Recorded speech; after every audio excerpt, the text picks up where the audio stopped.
I could start with a little opening. I would say, hey, it's really an honor for me tonight to have presented to me probably something that I never thought that I would ever get to receive. And now, receiving this tonight is probably one of the greatest honors. I have received many honors in the game of basketball, but this one is really super great because of the fact that it's in Houston, where everything began for me at the University of Houston, and then going to San Diego, and then becoming a part of the Houston Rockets again. It is just really a great honor and a great opportunity for me to be able to have this night now. It is really great. And I just want to thank all the Rocket owners, Mr. Petita. It is really, truly a great honor. Elvin, you've known this was going to happen for a little while now, but coming here tonight and, having this night be here and seeing the green and gold, like, what are the emotions you're experiencing? Well, I tell you, seeing that green and gold was really tremendous because it gave me an opportunity to know and recognize my first career in NBA history, and to know the owner of the Rockets at the time, Bob Breitbart. It just really gave me a feeling because I was able to set a lot of records during my first San Diego year, and then to be a part of that and to see those colors, it just really brought back a lot of memories. What was the emotions like for you when you first found out that you were going to receive this honor? Wow, it was just unreal. I remember when Sarah had told me that, hey, come over, we want you to do an interview, we want to talk to you. I go over, and all of a sudden, Tillman come down, and wow, he introduced that to me, and wow, that just really totally floored me. What does it mean to you to know that forever, wherever the Rockets are, your jersey will always be hanging in the rafters? Well, that is probably one of the most really important things because it's like the finality of it. It's the thing that really makes you a part of history. It gives you an identity that with the Rockets, that no matter where they go or what happens, they can't ever take it away. Often overlooked in your career is how durable you were. What do you attribute that to? Well, I guess I remember when I first started playing ball, and I said, God, I don't want to ever get injured. And playing professional basketball with some really tough guys, I never received an injury. And I missed a couple of games, but it was all due to something I had to go back home and do with my grandmother or something like that. But I never had an injury in basketball. Who were some of the people you heard from once they found out that you were going to have your number retired? Probably my teammate and probably my Bobby Dandridge. Bobby went into the Hall of Fame this year, and it was like we really dominated the game inside at forward and small forward, and so I heard from Bobby. Elvin, this franchise has seen a lot of great players come and go, but a lot of people credit you as being like the first actual superstar of the franchise. When you hear that, how special is that for you? Well, it's really great, but I think that the Rockets have had so many great players, and I was just one of those players to be able to just go out and touch something in the game that really a lot of guys helped me do. Moses Malone, he was a very special player. Calvin Murphy, Rudy. All of those guys was really very special to me. And they all helped my ability and helped me to create and be able to accomplish a lot of the things which I was able to accomplish.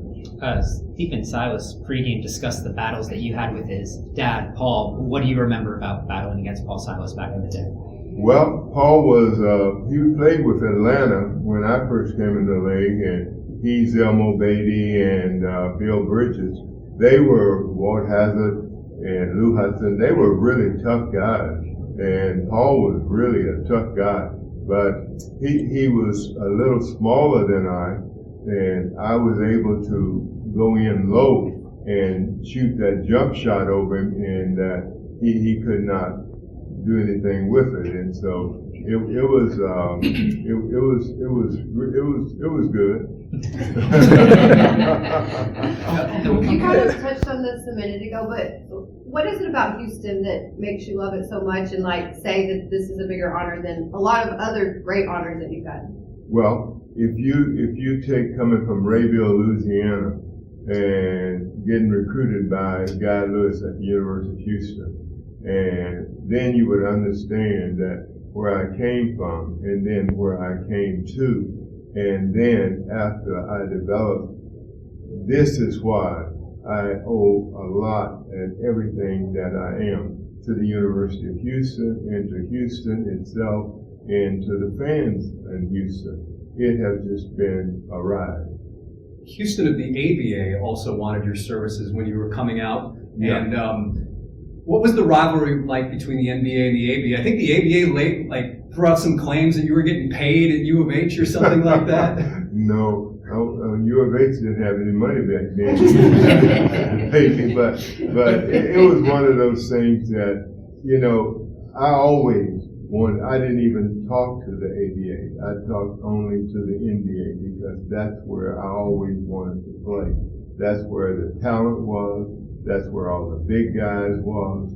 And I had an opportunity to play against them, and I had to go and take my shot. Do you have a favorite memory specifically from your rookie season in San Diego? Well, yeah. I am. You take a lot of great players who have come into the league.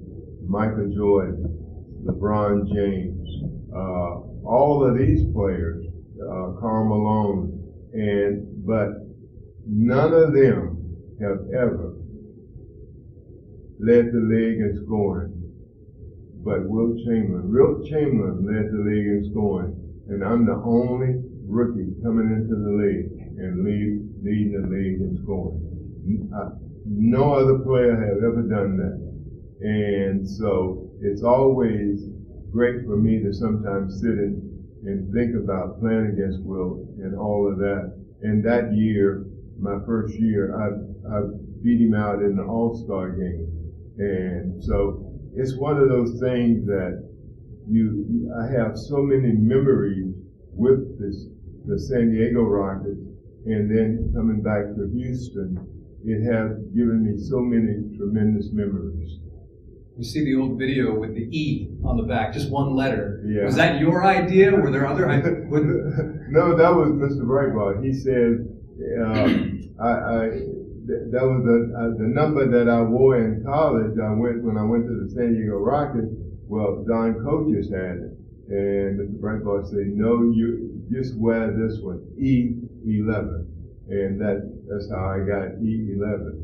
Were there other guys in the league with only one letter on the back of their jersey? Yeah. Were there back then? Yeah. I was one of the only ones, and I think Oscar got a big O. Yeah, we are the only two players, I think, with a single digit for our jersey. What is it like for you to watch the game evolve from the time you played to where it is right now? Well, it's really great because I think that they have some great players, and I think being able to watch these guys now, some of the things the big guys are doing, and some of the things that guys are in the league are doing. And so it's really an honor to be able to sit there and watch those guys go after each other. And man, it's really fun. how have the Rockets kept that, I guess, the bond after you're playing everything over, just being in the community and just doing things around the city? Well, it's a thing that you have to be willing to give, because you receive so much from the community in the city. And I think that once you have an opportunity to give to that city and to be a part of the city, I think that's very important. What was your welcome to the NBA moment? My welcome to the NBA moment, I think that my welcome was when we played Bill Russell. And I think that was my welcome, that, hey, you're here, and this is what you're going to have to play against every night. And Russell, the first game I remember we played Boston, and Russell, I was shooting a shot from the corner, and Russell came out and blocked it. And Russell said, hey, tonight is my night, but you will have many more. And he was really right, because the next time I met him, I welcome him. How much did Coach Lewis help your game, your jump shot, post moves, things like that? Well, he helped me an awful lot, because he taught me when I came into the University of Houston, I really didn't, I had a shot, but he taught me moves around the basket, and in doing certain things around the basket on the big guys, and it really helped me adjust my game and adjust my play with the talent which I had. Elvin, you and Hakeem, two Houston basketball legends across both franchises here. I mean, what was it like being able to kind of share that news with him, and what was his reaction to know that your jersey would be hanging up in the rafters forever? Well, yeah. There's so many things, when I think being a part of the Hall of Fame, being a part of the 50 greatest, being a part of the 75 greatest players, and so many things, everything centered with basketball, it's almost, I was a part of it. I think that it's one of those things that you would have to have been there to see me come in, and now seeing me go out and seeing me accomplish a lot of the goals which I achieved. Anything else? Thank you, Elvin. Thank you. Congratulations.